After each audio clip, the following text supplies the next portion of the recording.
കുണ്ടല ഡാമില് മേലാണ് കേട്ടോ നിൽക്കുന്നത്. പച്ച നിറം കാണാം. ഒരു ഏഷ്യയിലെ തന്നെ ആദ്യത്തെ ആർച്ച് ഡാം ആണ് കേട്ടോ ഇവിടെ ഉണ്ടാവുന്നതാണ് അറിയാൻ സാധിച്ചത്. വിനോദസഞ്ചാര പോയിന്റ് സ്ഥലത്തിന് എക്കോ വ്യൂ പോയിന്റ് എന്നുള്ള പേര് വരാനുള്ള കാരണം ഞാൻ കാണിച്ചു തരാം.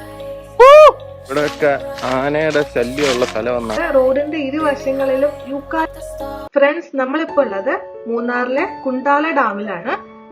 ഇത് മൂന്നാറിൽ നിന്ന് ഏകദേശം 20 കിലോമീറ്റർ, നമ്മൾ ടോപ്പ് സ്റ്റേഷനിലേക്ക് പോകുന്ന വഴിക്ക് 20 കിലോമീറ്റർ സഞ്ചരിച്ച് കഴിയുമ്പോൾ നമുക്ക് ഈ കുണ്ടാല ഡാമിൽ എത്താനായിട്ട് സാധിക്കും.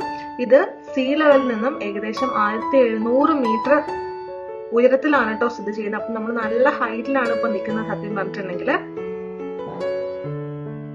അപ്പൊ ഇവിടുത്തെ കാഴ്ചകളാണ് നിങ്ങളിപ്പം നമ്മൾ പകർത്തിയ കാഴ്ചകൾ കണ്ടുകൊണ്ടിരിക്കുന്നത്. വളരെ ഭംഗിയുള്ള കാഴ്ചകളാണ്, പറഞ്ഞറിയിക്കാൻ വയ്യാത്ത അത്രയും മനോഹരമായിട്ടുള്ള കാഴ്ചകളാണ്. ഭയങ്കര കളർഫുൾ ആണെന്നുള്ളതാണ്. വെള്ളത്തിനകത്തൊരു നീല കളറ്, ആകാശത്തിനൊക്കെ നല്ല അടിപൊളി നീല കളറാണ് കേട്ടോ. പിന്നെ കുറെ ദൂരം നമുക്ക് പച്ച നിറം കാണാം.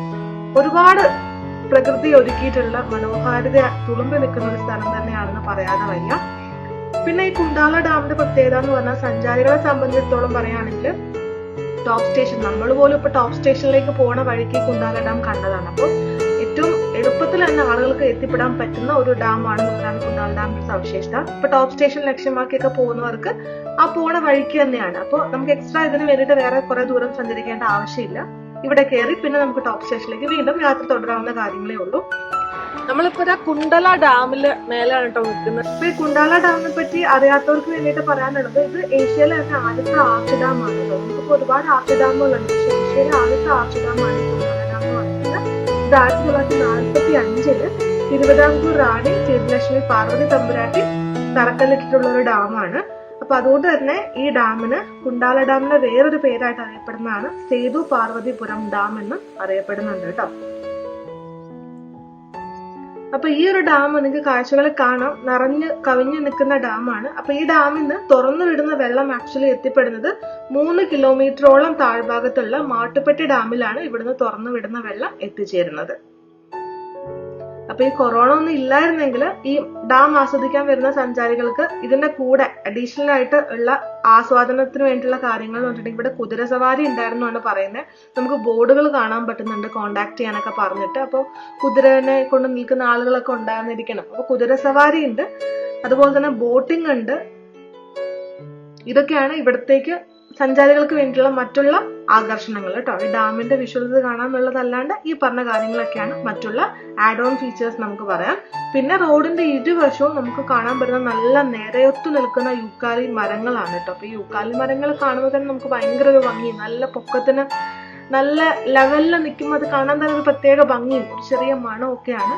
അപ്പൊ അതൊക്കെ തന്നെയാണ് ഈ ഒരു പ്രദേശത്തെ ഏറ്റവും വലിയ പ്രത്യേകതകൾ. അപ്പൊ നമുക്ക് എല്ലാവർക്കും അറിയുന്ന കാര്യമാണ് ഈ നീലക്കുറിഞ്ഞി പൂക്കുന്ന ഒരു സമയമുണ്ട് അല്ലെ. 12 വർഷത്തിലൊരിക്കൽ പൂക്കുന്ന നീലക്കുറിഞ്ഞി ഈ ഭാഗങ്ങളിലും പൂക്കാറുണ്ട് കേട്ടോ. അപ്പൊ നമ്മുടെ കുണ്ടാല ഡാമിന്റെ ഗ്രീൻ വാലീസ് മൊത്തത്തില് ബ്ലൂ കളറായിട്ട് നീല നിറത്തിൽ ഇരിക്കും കേട്ടോ. നീലക്കുറിഞ്ഞിന്റെ നീല നിറത്തിനായിട്ടായിരിക്കും ഈ മലനിരകളൊക്കെ അന്നേരം കാണുന്നത്. ഈ പച്ച കളറൊക്കെ മാറിയിട്ട് അപ്പൊ നല്ല നീല കളറിലുള്ള മലനിരകളായിരിക്കും നമുക്ക് കാണാൻ പറ്റുന്നത്. അത് പക്ഷെ അത്രയും ഭാഗ്യമുള്ള ആളുകൾക്ക് മാത്രമേ കാണാൻ പറ്റുള്ളൂ, കാരണം 12 വർഷത്തിലൊരിക്കൽ കാണുന്ന കാഴ്ചയല്ലേ. അപ്പൊ കൊറോണ ഒക്കെ മാറി എല്ലാവർക്കും തന്നെ കുണ്ടാല ഡാമും ഇവിടുത്തെ ഭംഗിയൊക്കെ ആസ്വദിക്കാനായിട്ട് വരാൻ പറ്റട്ടെ എന്ന് ആത്മാർത്ഥമായിട്ട് ആഗ്രഹിക്കുന്നു. അപ്പൊ കൊറോണ മാറിക്കഴിഞ്ഞിട്ടുണ്ടെങ്കിൽ നമ്മൾ നേരത്തെ പറഞ്ഞ പോലത്തെ എല്ലാ ഫെസിലിറ്റീസും ഇവിടെ ഉണ്ടാവുമെന്നാണ് അറിയാൻ സാധിച്ചത്. ബോട്ടിംഗ് ഒക്കെ നല്ല രീതിയിൽ നടന്നുകൊണ്ടിരുന്നതാണ്. പല ടൈപ്പ് ബോട്ടിംഗ് ഉണ്ടായിരുന്നാണ് അറിയാൻ കഴിഞ്ഞത്.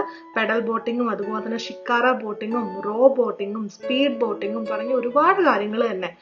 നമ്മൾ നേരത്തെ പറഞ്ഞ പോലെ തന്നെ കുതിര സവാരി, ഹോഴ്സ് റൈഡിങ് തുടങ്ങി ഒത്തിരി നമുക്ക് സമയം പോകാനും സഞ്ചാരികൾക്ക് ഒരുപാട് വിനോദസഞ്ചാരത്തിനും വേണ്ടിയിട്ടുള്ള ഒരുപാട് കാര്യങ്ങൾ ഇവിടെ ഉണ്ട് എന്നാണ് അറിയാൻ കഴിഞ്ഞത്. പക്ഷെ ഇപ്പൊ കൊറോണ ആയതുകൊണ്ട് എല്ലാം ഒന്ന് സ്റ്റക്കായി നിൽക്കുകയാണ്. ഇനി പൂർവാധികം ശക്തിയോടെ നമ്മുടെ ടൂറിസ്റ്റ് ഒക്കെ തിരിച്ചു വരുമ്പോൾ നമ്മുടെ കുണ്ടാല ഡാമും പഴയ പോലെ ആവും നമുക്ക് വിശ്വസിക്കാം. അപ്പൊ നിങ്ങൾ കാണുന്ന പോലെ നമ്മൾ പോകുന്ന റോഡിന്റെ 2 വശങ്ങളിലും നിറയെ തേയിലത്തോട്ടാണല്ലോ. അപ്പൊ ഓരോ സ്ഥലത്തായിട്ട് ബോർഡ് കാണാം, അതായത് ഏതേത് ടീ എസ്റ്റേറ്റിന്റെ തേയിലയാണ് എന്നുള്ളത്. ഇപ്പൊ നമ്മൾ കണ്ടുകൊണ്ടിരിക്കുന്ന മൊത്തം റിപ്പിൾ ടീ എന്ന് പറഞ്ഞിട്ട് ചായപ്പൊടി ഉണ്ട്. ഞങ്ങളാണെങ്കിലും വീട്ടിൽ വാങ്ങിക്കുന്ന ഗ്രീൻ ടീ ഒക്കെ റിപ്പിൾ ടീ ആണ്. അപ്പൊ അതിന്റെ ടീ എസ്റ്റേറ്റ്സ് ആണ് നമ്മളിപ്പോ കണ്ടുകൊണ്ടിരിക്കുന്നത്. ബോർഡ് ഉണ്ടായിരുന്നു കുറച്ച് മുന്നേ വരെ. അപ്പോ ഇപ്പൊ നമ്മളുള്ളതാണ് എക്കോ പോയിന്റ് എന്നുള്ള സ്ഥലം. അത് മൂന്നാറിന് ഏകദേശം ഒരു 15-20 കിലോമീറ്റർ മാറിയിട്ടുള്ള ഒരു സ്ഥലമാണ്. അപ്പോൾ ഈ സ്ഥലം കണ്ടു കഴിഞ്ഞാൽ നമുക്ക് മനസ്സിലാക്കാൻ പറ്റും ടൂറിസത്തെ കൊറോണ എത്രത്തോളം ബാധിച്ചിട്ടുണ്ടെന്ന്. ഓക്കെ, നിങ്ങളൊന്ന് കണ്ടു നോക്കുക. ഇപ്പം എന്താ ഗവൺമെൻറ് ടൂറിസം എല്ലാം ഓപ്പണാക്കി കഴിഞ്ഞ ആഴ്ച മുഖ്യമന്ത്രിയൊക്കെ പറഞ്ഞതിന് ശേഷമുള്ള സ്ഥിതിയാണ്. ഉണ്ട് ഇവിടെ ഒരു 100 കണക്കിന് കടകളുള്ളതിൽ ഒരു വിരലെന്ന 2-3 കടകൾ മാത്രമാണ് ആകെ തുറന്നിട്ടുള്ളത്. എല്ലാം അടച്ചിട്ടിരിക്കുകയാണ്, ഒരാൾത്തിരക്കും ഇല്ല, ഇങ്ങനെ വെറുതെ അടച്ചിട്ടിരിക്കുക. ഇതാണ് അവസ്ഥ.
എക്കോ വ്യൂ പോയിന്റ് എന്ന് പറയുന്ന സ്ഥലം ഇപ്പോൾ റോഡ് സൈഡിൽ തന്നെ നമ്മളിപ്പോൾ ടോപ്പ് സ്റ്റേഷനിലേക്ക് പൊക്കോണ്ടിരിക്കുകയാണ്. ആ വഴിക്കുള്ള സ്ഥലമാണ്. ഒരു മാട്ടുപ്പെട്ടി ഡാമുണ്ട്. അതുപോലെ ഈ എക്കോ വ്യൂ പോയിന്റ് എന്ന് പറയുന്നത് നല്ല സൈലന്റ് ആയിട്ടുള്ള സ്ഥലമാണ്. എന്ന് പറയുമ്പോൾ നമ്മൾ അങ്ങോട്ട് വന്നു കേട്ടോ. ആക്ച്വലി നല്ല സ്ഥലമായിരുന്നു, നല്ല അടിപൊളി ഗ്രീനറിയിലുള്ള മുട്ടക്കുന്നായിരുന്നു.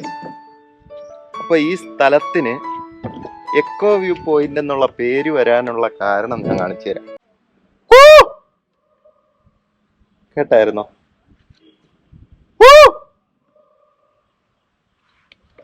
ഞാൻ കൂന്ന അതുപോലെ ഓപ്പോസിറ്റ് ഒരു സെക്കൻഡ് കഴിയുമ്പോ ഓപ്പോസിറ്റ് ഒരു കൂവലിവിടെ വരും.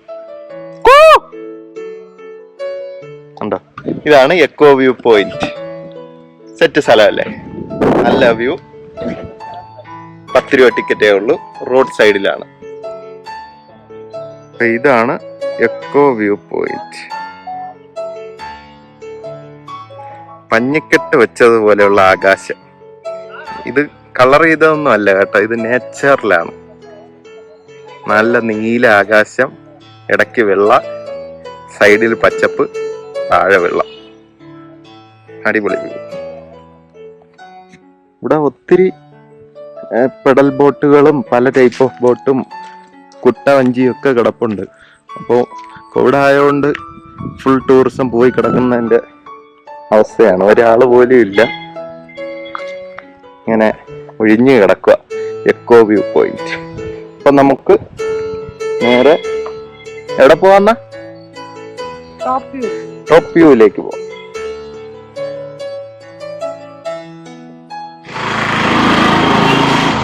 അപ്പൊ ഇതാണ് നമ്മുടെ എക്കോ വ്യൂ പോയിന്റിലേക്കുള്ള വഴി. വണ്ടി നിർത്തുക, ജസ്റ്റ് ഇറങ്ങുക. ഈ സ്റ്റെപ്പ് ഇറങ്ങി 10 രൂപ കൊടുത്തു കഴിഞ്ഞാൽ നമ്മൾ പോയ വ്യൂവിലെത്താം. ഇവിടെ ബോട്ടിംഗ് ഒക്കെ ഉണ്ട്, നല്ല വ്യൂ ഉണ്ട്. വൈകിട്ടും രാവിലെയൊക്കെ എല്ലാ കളറും കിട്ടും. അതായത് ആകാശ നീല, വെള്ള, പച്ചപ്പ് എല്ലാം കൂടെ ചേർന്നൊരു ഫോട്ടോസ് കിട്ടും. അപ്പൊ നമ്മൾ നേരത്തെ കണ്ട എക്കോ വ്യൂ പോയിന്റ് ഇല്ലേ, നമ്മൾ എക്കോ ആയിട്ട് പറയണത് തിരിച്ചു കേൾക്കും, ബോട്ടിംഗ് ഒക്കെ ഉണ്ടെന്ന് പറഞ്ഞാൽ അതിന്റെ തന്നെ വേറൊരു ഭാഗമാണ് കേട്ടോ. അത് അവിടെ ആക്ച്വലി 10 രൂപ ടിക്കറ്റ് കൊടുത്തിട്ടാണ് നമ്മൾ കയറിയത്. പക്ഷെ ഇവിടെ അതുമില്ല കേട്ടോ, ഫ്രീ ആണ്. റോഡ് സൈഡിൽ നിന്ന് തന്നെ ചെറിയ ഇടവഴി ഉണ്ട് ഇങ്ങോട്ട് വരാനായിട്ട്. വീണ്ടും അതിന്റെ ഒരു വിശാലമായിട്ടുള്ള വ്യൂ ആണ് നമുക്ക് കാണാൻ പറ്റുന്നത്. നല്ല ഭംഗിയുണ്ട് കാണാൻ.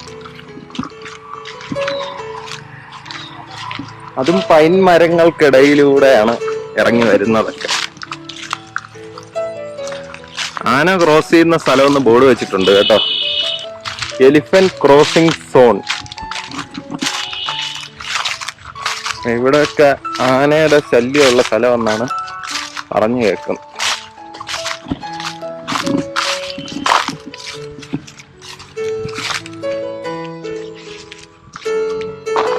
വിശാലമായിട്ട് കിടക്കാണ് കേട്ടോ വെള്ളം.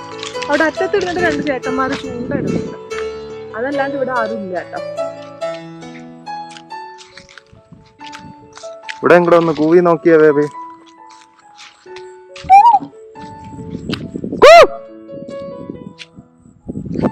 ഇവിടെയൊക്കെ ഉണ്ട് കേട്ടോ.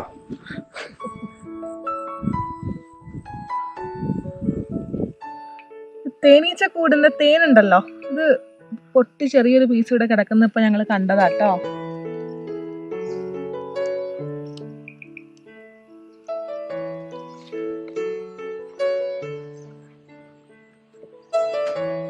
അപ്പൊ ഇതാണ് എലിഫന്റ് പാർക്ക് എന്ന് പറഞ്ഞൊരു സ്ഥലം. ഇത് മൂന്നാറിന്നൊരു 6 കിലോമീറ്ററോളം മാറിയിട്ടുള്ള ഒരു സ്ഥലമാണ്. അപ്പൊ ഇവിടത്തെ പ്രത്യേകത എന്ന് പറഞ്ഞാൽ നമുക്ക് 500 രൂപ കൊടുത്തു കഴിഞ്ഞാൽ ആന പുറത്ത് കയറി ഒരു 15 മിനിറ്റ് യാത്ര ചെയ്യാം. അതുപോലെ ആനയെ തൊട്ടടുത്ത് നിന്ന് ഫോട്ടോയൊക്കെ എടുക്കണമെങ്കിൽ 10 രൂപ ടിക്കറ്റ് എന്തോ എടുത്ത് കയറണം. ഇപ്പൊ ഇവിടെ ക്ലോസ്ഡ് ആണ്. ഇപ്പം ഇവിടെ പ്രവേശനം ഇല്ല, കോവിഡ് ആയതുകൊണ്ട്. അപ്പൊ ഫ്രണ്ട്സ്, നമുക്ക് കാണാൻ പറ്റുന്നുണ്ട് റോഡിന്റെ ഇരുവശങ്ങളിലും യൂക്കാലി മരങ്ങളാണ് കേട്ടോ. അപ്പൊ ഈ യൂക്കാലി മരങ്ങൾ കാണാൻ തന്നെ നല്ലൊരു ഭംഗിയാണ്. കാരണം നല്ല ഹൈറ്റും ഉണ്ട്, ബ്രാഞ്ചിങ് ഒന്നുമില്ല. അതായത് ഒറ്റത്തടിയായിട്ട് ഇങ്ങനെ പൊങ്ങി പോയിരിക്കുകയല്ലേ. അപ്പൊ നല്ലൊരു ഭംഗിയാണ്. നിരയൊത്ത് ഒരുപാട് യൂക്കാലി മരങ്ങൾ ഇങ്ങനെ നിൽക്കുന്ന കാണാൻ. ഭംഗി മാത്രമല്ല, ഈ മരങ്ങൾക്ക് നടുവിലൂടെയാണല്ലോ നമ്മളിപ്പോ നടക്കുന്ന റോഡ്. അപ്പൊ ഈ റോഡിലൂടെ നടക്കുമ്പോൾ നല്ലൊരു തണുപ്പും അതുപോലെ തന്നെ നല്ലൊരു സ്മെല്ലും. നമ്മുടെ യൂക്കാലിന്റെ സ്മെല്ല് എല്ലാവർക്കും അറിയാല്ലേ, ഒരുപാട് പേർക്കൊക്കെ ഇഷ്ടമുള്ള മണമാണ്. അപ്പൊ എനിക്ക് ഭയങ്കര ഇഷ്ടമാണ് ഈ മണം. അപ്പൊ ഈ ഒരു മണമൊക്കെയാണ് ഈ റോഡിൽ കൂടെ നടക്കുമ്പോൾ അല്ല കേട്ടോ. ചുരുക്കി പറയാൻ നമ്മള് ഒരു സെന്റ് പൂശി നടക്കുന്ന മണം ഈ റോട്ടിൽ കൂടെ നടക്കുമ്പോൾ ഉണ്ട് എന്നുള്ളതാണ്. വളരെ ഭംഗിയുള്ള ഒരു കാഴ്ചയും വളരെ ഇമ്പമുള്ള ഒരു മണവും തന്നെ പറയാം. നല്ലൊരു സുഖമുള്ള ഒരു തണുപ്പും ഒക്കെ കൂടിയിട്ട് അടിപൊളി ഒരു ഇതാ നമ്മുടെ വണ്ടി വന്നുകൊണ്ടിരിക്കുകയാണ് കേട്ടോ.